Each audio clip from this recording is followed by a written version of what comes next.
Hello, welcome back to everyone who's been here before, and hello if you've never been. My name is Maggie, and I will be doing a Q2 audit of my finances. So Q2 is going to be April, May, and June. If you go back on my channel, I did the same thing for Q1 as well, and it was very eye-opening. So I'm not going to talk too much. I'm just going to jump right on in today.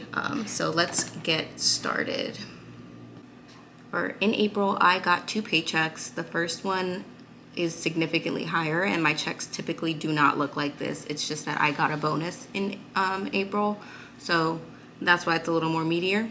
What my checks typically look like is the second one. So my total was $58.01 that I got in April, and let's see how I spent it. So my bills are typically around $1,900 usually. My rent being a big part of that for my fixed expenses. So I usually budget around $1,700 for that, just because it does fluctuate a little here or there. And then I have my expenses, and then I try to budget them out, but as you can see, don't always stick to that. So I paid an extra $500 towards student loans, so that's why I'm in the red a little bit, and I spent a little bit too much on dining out and shopping for things for the household.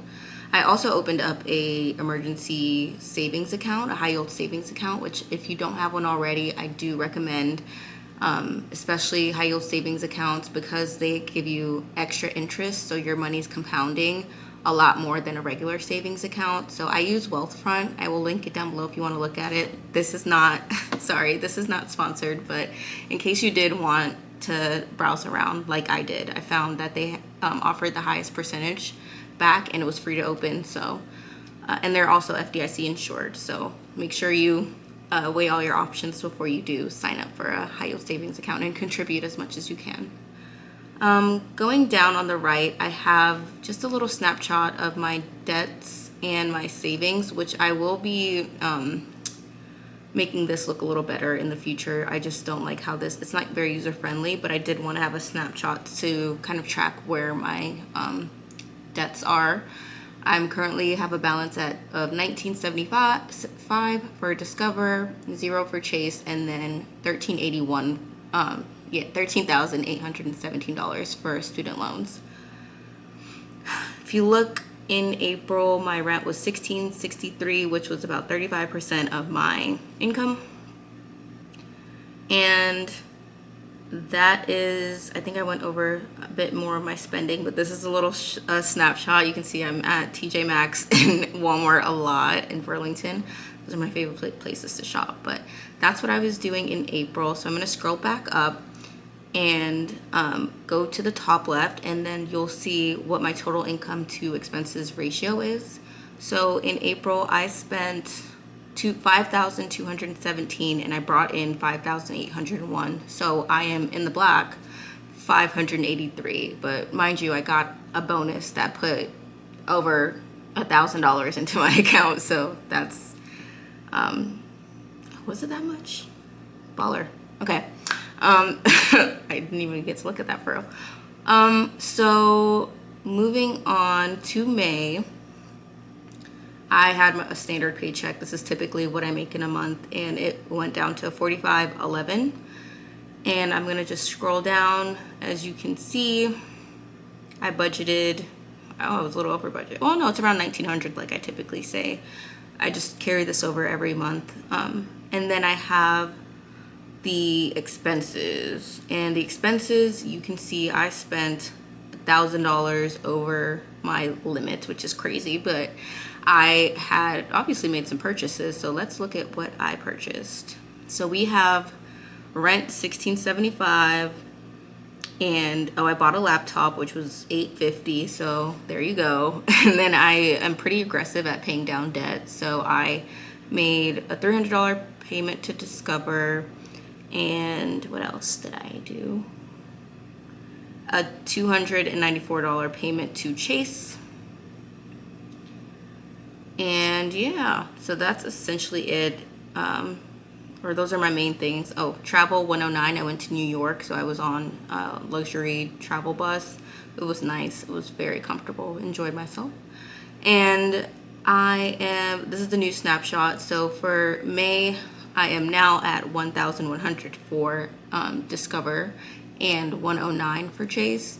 That's from the bus. And then I'm closing out student loans at 13,206, which for reference, I started the year at a little over $18,000 for my student loan total debt. And that's just because I started paying this year. I think they enforced it last year that we had to get ready to start paying this year. So I've been actively paying it, and my goal is to pay half of it this year and then the rest of it next year. So I'm going to get my debt to $9K by the end of Q3. That's why I'm kind of trying to be as aggressive as possible.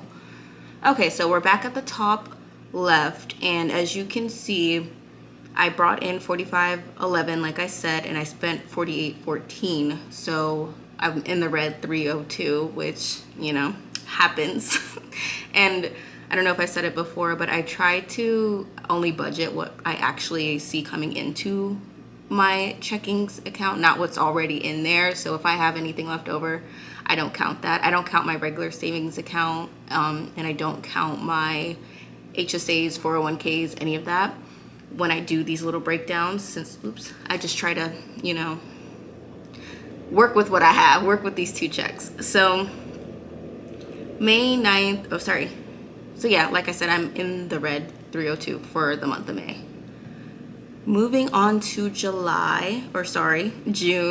Moving on to June, I brought in a standard amount for my first check. I worked like an hour overtime, or half an hour, I think. There's nothing crazy. So I got a little extra for my second check. So my total bringing in was $45.48, and I spent it on the same amount of stuff. So my rent fluctuates a bit. I think I mentioned that. I have to pay for parking. If I have guests, I have to pay for their parking.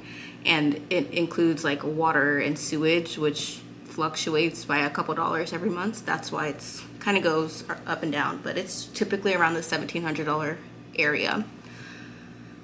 What else did I spend?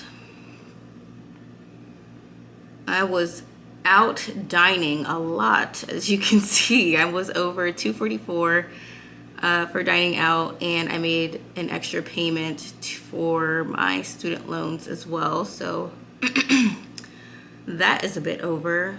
I paid $945.63 to Discover, and I believe that's to wipe that out. $500 to student loans, and $573.14 to Chase. So I am now at $0 for credit cards, so I have no debt, and I intend to keep that like that. But I use it month to month for a lot of my subscriptions and stuff. So that and gas. So that's what I'll use it for, to keep it active. But for student loans, I am now at $12,667.98.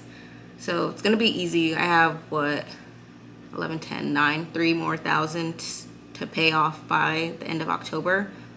That's doable. Or what is that?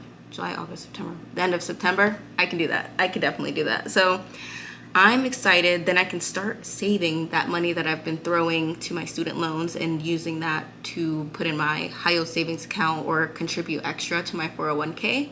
So at the top, I brought in $45.48, and I spent $5,077, and I have nothing left, but I'm in the red $528 for the month of June. Now for the moment of truth, what everybody came to see, I will be saying what I made. Drum roll. So for the entire Q2, April, May, and June, I brought in $14,862.04 for my total income. And so my expenses for Q2 came out to be $15,109.66. So I'm in the red $247.62, which isn't bad in the grand scheme of things. We're as close to zero as possible, so I'm not tripping. those are my total income and expenses for Q2 of 2024.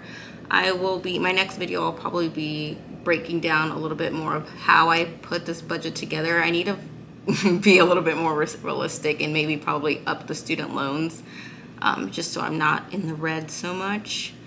It's just so hard. I don't know, but I'll figure it out. I'm a smart girl.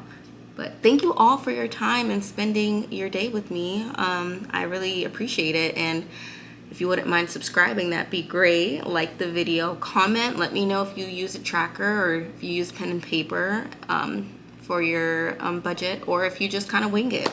This is something that I'm trying to implement now, and then in the end of the year or next year, it should help me figure out how I'm going to kind of do my savings goals and what I need to cut back on and what I have some more wiggle room in. So this year is my trial year, and then next year I should be in a better position and hopefully making more money, so I have a little bit more room in my budget. But yeah, thank you all again and have a good one. Bye.